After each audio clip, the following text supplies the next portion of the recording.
पिता पुत्र पवित्र आत्मा के नाम पर आमीन। आप सबों को जय यीशु। अभी हम लोग यिर्मयाह के ग्रंथ से अध्याय 4 पर पहुंच गए हैं। ईश्वर को धन्यवाद इस अध्याय के लिए।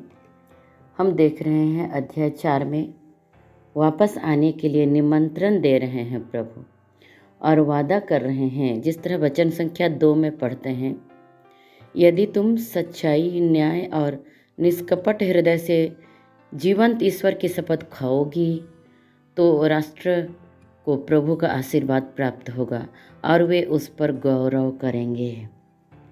मतलब तुम्हारे द्वारा राष्ट्रों में अन्य राष्ट्रों को आशीर्वाद मिलेंगे, प्रभु कह रहे हैं। और इसीलिए प्रभु कहते हैं हृदय का खतना करो। वचन संख्या 4 में, यूदा के लोगों और यरूशलेम के निवासियों, प्रभु के लिए अपने शरीर और अपने हृदय का खतना करो, नहीं तो तुम्हारे कुकर्मों के कारण मेरा हृदय आग की तरह भड़क उठेगा और कोई उसे बुझाने में समर्थ नहीं होगा।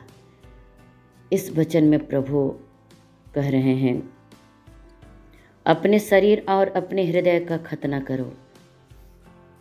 हृदय का खतना करो, इसका मतलब हृदय में लगी हुई बुराई को बाहर निकाल कर फेंक दो।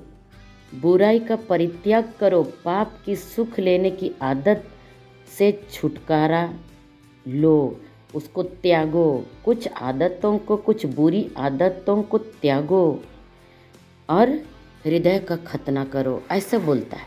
पश्चाताप, जिस हृदय में पश्चाताप नहीं है वो मृत जैसा है, जो परती जमीन को जोतती हुई नहीं है, जहाँ पर जंगली पौधे और कांटे ये सब सारे चीज़ें उस जगह पर उग आते हैं, ऐसे खेत की तरह होगी जो पश्चाताप नहीं करेगा। जैसे वचन में हम लोग पढ़ रहे हैं।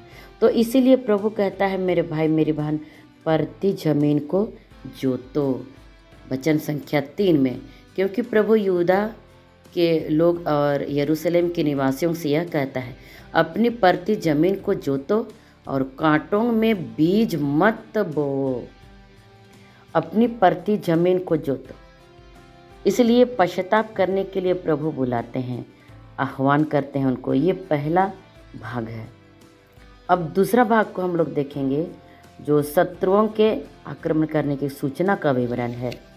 जैसे कि वचन संख्या 7 में हम लोग पढ़ते हैं आगे, तुम्हारा घर उजड़ जाएगा, उनमें कोई निवास नहीं कर पाएगा। हालेलुया। वचन संख्या 7 में, सिंह अपनी मान से निकलता है, राष्ट्रों का विध्वंस चल पड़ा है। वह तुम्हारे देश उजाड़ने और वहाँ से बाहर निकलता है। तुम्हारे नगर उजड़ जाएंगे, उनमें कोई निवास नहीं कर पाएगा। देखिए वचन कहता है। और वचन 9 में क्या है? प्रभु यह कहता है, उस दिन राजा और अधिकारियों का साहस जाता रहेगा, याजक स्तब्ध रह जाएंगे और नबी विस्मित हो जाएंगे। उस दिन राजा अधिकारियों के साथ वो कुछ नहीं कर पाएंगे, सब देखते ही रह जाएंगे और नबी विस्मित होकर के देखते ही रह जाएगा। मतलब विपत्ति आ रही है, इसीलिए कि विपत्ति आ रही है। और वचन संख्या 19 में वचन कहता है, ओ मेरे हृदय, मैं पीड़ा से तड़पता हूँ। ओ मेरे हृदय की पीड़ा, प्राण पीड़ा, मेरे हृदय की धड़कने, मैं चुप नहीं रह सकता, क्योंकि रणसिंह की आवाज़ और युद्ध का कोलाहल सुन रहा हूँ। मेरे भाई मेरी बहन, पीड़ा को नबी देखता है। देखिए, देश में आने वाली विपत्तियों को न केवल सुनता है, प्रभु उनके मुंह में वो वचन डाल दिए हैं, उनको सुना भी रहे हैं और दिखा भी रहे हैं। लेकिन उस पर सबसे ज़्यादा दुख नबी को स्वयं को हो रहा है। क्यों हो रहा है? क्योंकि लोग सुन नहीं रहे हैं। आज भी यही है, आज भी बहुत सारे लोग वचन को सुनते नहीं हैं। जब मैं वचन देने के लिए जाती हूँ, बहुत सारे लोग ढीठ बने रहते हैं, मुझको बहुत दुख होता है। कभी कभी उन लोगों को देखकर मेरे आँखों में आंसू भी आ जाते हैं। इसी तरह नबी को भी झेलना पड़ रहा था। कितने लोग उनके वचन का तिरस्कार कर रहे थे। बहुत जगहों पर मैं जाती हूँ तो देखती हूँ बहुत सारे पीने वाले लोग कुछ देरी के लिए आते हैं, सवाल जवाब करते हैं, उसके बाद चले जाते हैं। बहुत सारे लोगों का तो मन परिवर्तन हो जाता है, उनके लिए ईश्वर को धन्यवाद। लेकिन जो ढीठ बन करके रहते हैं वे अपने विनाश पर चले जाते हैं, अपने विनाश को हाथ में लेकर चले जाते हैं। क्योंकि देश को प्यार करने वाले, अपने लोगों को प्यार करने वाले नबी के हृदय में ये विपत्ति के बारे में हम लोग सुन रहे हैं। मैं भी बहुत सारे लोगों को प्यार करती हूँ, देखती हूँ जो पाप के कारण नष्ट हो रहे हैं, मैं उनको प्यार करती हूँ तो मेरा हृदय दहल जाता है। दुख लगता है कि अभी नहीं सुधर रहे हैं, बाद में क्या होगा, प्रभु के सामने क्या देंगे ये लोग। इस तरह का मेरे हृदय में उठता है और मैं दया से द्रवित हो जाती हूँ, मुझको रोना आता है। इसी तरह नबी क्या करता है, नबी देख रहा है कि विपत्ति आएगी, नरसिंहे की आवाज़ और असुरियों के सैनिकों की घोड़े की आवाज़, तलवारों की आवाज़, नष्ट करने वाली की आवाज़ को नबी सुनता है और उनको चेतावनी देता है, लेकिन कोई सुनते नहीं है। इसलिए देश के लोगों को प्यार करने के कारण, अपने लोगों को प्यार करने के कारण उनका हृदय रोता है। नबी के हृदय में ये विपत्ति की बातें सब कुछ सुनता है, उनको अब उसको सुख नहीं मिल रहा है, बल्कि इतना दुख होता है उसको कि उसकी आत्मा दुखी हो जाती है और तड़पता है। कैसे पीड़ा से वो तड़पता है और कहता है वचन संख्या 10 में, इस पर मैंने कहा, हाय प्रभु ईश्वर, तूने इस प्रजा और यरूशलेम को यह कहते हुए धोखा दिया कि तुम्हें शांति प्राप्त होगी और अब हमें तलवार के घाट उतारा जाएगा। वो मेरे हृदय की प्राण पीड़ा, मेरे हृदय की धड़कन में कहता है, चुप नहीं रह पाता है। इतने विपत्ति को अपनी आँखों के सामने नबी यिर्मयाह देख रहे हैं। मेरे भाई मेरी बहन, हमको संदेश मिलता है, हम लोगों को भी बार बार वचन के द्वारा, बलि पुरोहितों के द्वारा धर्म सभाओं का आयोजन किया जाता है। हम नहीं जाते हैं, हम सुनते नहीं हैं और हम अपने ढीठ पर जीते हैं। मेरे भाई मेरी बहन, प्रभु ने हम लोगों को दिया है ना यह जीवन, हम उसी के लिए हैं, तो फिर ऐसा ढीठ क्यों? शैतान के कार्यों को छोड़िए और प्रभु से रिश्ता जोड़िए। ये संदेश हमको मिल रहा है, हमको प्रभु को चुनना है, शैतान को नहीं। ये यिर्मयाह उनको सुना रहे हैं, अपनी पीड़ा को सुनाते हैं, लेकिन लोग सुन नहीं रहे हैं, इसीलिए उनके हृदय में बहुत पीड़ा होती है।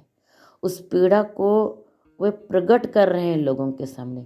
वो बतलाते हैं वचन संख्या 20 में, विपत्ति पर विपत्ति का समाचार आ रहा है, सारा का सारा देश उजाड़ हो रहा है, मेरा शिविर अचानक उठाया गया और क्षण भर में मेरे तंबू। विपत्ति पर विपत्ति का समाचार नबी यिर्मयाह के मन में प्रभु डाल रहे हैं और उनसे होने वाली सभी कष्ट, बर्बादी को प्रभु दिखा रहे हैं नबी यिर्मयाह को। उनको समाचार मिल ही रहा है, नबी को अपने हृदय में बराबर संदेश मिल रहा है ईश्वर के द्वारा। सारा का सारा देश उजाड़ हो रहा है, उसको अपनी आँखों से देख रहा है, दिव्य दर्शन से, और देखता है कि मेरा शिविर अचानक उठाया गया और क्षण भर में सब तंबू सब उठाया जा रहा है, उसको देख रहा है। अपने देश की हालत को देख रहा है और वो स्वयं पीड़ा में तड़पते हुए बातें कर रहा है, हृदय से तड़प रहा है। आगे सियोन के दर्द के बारे में भी वो कह रहे हैं। वो वचन संख्या 31 में हम लोग पढ़ेंगे इसको। मैं प्रसव पीड़िता की सी तरह करा, प्रथम बार जन्म देने वाली का चित्कार सुनता हूँ।